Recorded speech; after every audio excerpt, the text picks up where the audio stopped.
भारतीय संस्कृति और संगीत से लगाव रखने वाले के लिए आज इस सितंबर का दिन बहुत खास है और विशेषकर इस दिन के साथ असम के मेरे भाइयों और बहनों की भावनाएं जुड़ी हुई हैं। भारत रत्न डॉक्टर भूपेंद्र हजारिका की जयंती है। वो भारत की सबसे असाधारण और सबसे भावुक आवाजों में से एक थे। ये बहुत सुखद है कि इस वर्ष उनके जन्म शताब्दी वर्ष का आरंभ हो रहा है। यह भारतीय कला जगत और जन चेतना की दिशा में उनके महान योगदानों को फिर से याद करने का समय है। भूपेंद्र ने हमें संगीत से कई अधिक दिया। उनके संगीत में ऐसी भावनाएं थी जो धुन से भी आगे जाती थी। वह केवल एक गायक नहीं थे, लोगों की धड़कन थे। कई पीढ़ियां उनके गीत सुनते हुए बड़ी हुई। उनके गीतों में करुणा, सामाजिक न्याय, एकता और गहरी आत्मीयता की गूंज है। भूपेंद्र के रूप में असम में से एक ऐसी आवाज निकली जो किसी कालजयी नदी की तरह बहती रही। भूपेंद्र सशरीर हमारे बीच नहीं है, लेकिन उनकी आवाज आज भी हमारे बीच है। वह आवाज आज भी सीमाओं और संस्कृति से परे है। उसमें मानवता का स्पर्श है। भूपेंद्र ने दुनिया का भ्रमण किया, समाज के हर वर्ग के लोगों से मिले, लेकिन असम में अपनी जड़ों में हमेशा जुड़े रहे। असम की समृद्ध मौखिक परंपराएं, लोक धुनें और सामुदायिक कहानी कहने के तरीकों ने उनके बचपन को गढ़ा। यही अनुभव उनकी कलात्मक भाषा की नींव बने।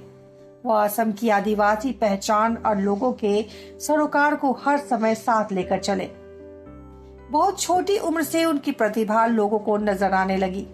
केवल 5 वर्ष की उम्र में उन्होंने सार्वजनिक मंच पर गाया। वो लक्ष्मीनाथ बेजबरुआ जैसे असमिया साहित्य के अग्रदूत ने उनके कौशल को पहचाना। किशोरावस्था तक पहुंचते पहुंचते उन्होंने अपना पहला गीत रिकॉर्ड कर लिया, लेकिन संगीत उनके व्यक्तित्व का सिर्फ एक पहलू था। भूपेंद्र भीतर से एक बौद्धिक व्यक्ति थे, जिज्ञासु, साफ बोलने वाले, दुनिया को समझने की अटूट चाह रखने वाले। ज्योति प्रसाद अग्रवाल, विष्णु प्रसाद रंभा जैसे सांस्कृतिक दिग्गजों ने उनके मन पर गहरा प्रभाव डाला और उनकी जिज्ञासु प्रवृत्ति को बढ़ावा दिया। सीखने की यही लगन उन्हें कॉटन कॉलेज, बनारस हिंदू विश्वविद्यालय तक ले गई। वह बीएचयू में राजनीति शास्त्र के छात्र थे, लेकिन उनका अधिकतर समय संगीत साधना में बीतता था। बनारस ने उन्हें पूरी तरह संगीत की तरफ मोड़ दिया। काशी का संवाद होने के नाते मैं उनकी जीवन यात्रा से एक सुझाव महसूस करता हूँ और मुझे बहुत गर्व होता है। काशी से आगे बढ़ी जीवन यात्रा में फिर उन्होंने अमेरिका में कुछ समय बिताया। वहाँ उन्होंने अपने समय के नामचीन विद्वानों, विचारकों और संगीतकारों से संवाद किया। वो पॉल रोबसन से मिले, जो दिग्गज कलाकार और सिविल राइट्स नेता थे। रोबसन का गीत ओ आई मैन रिवर उनके कालजे गीत स्टर्नो पोरेरे की प्रेरणा बना। अमेरिका की पूर्व प्रथम महिला एलोनोर रूजवेल्ट ने भारतीय लोक संगीत प्रस्तुतियों के लिए उन्हें गोल्ड मेडल भी दिया।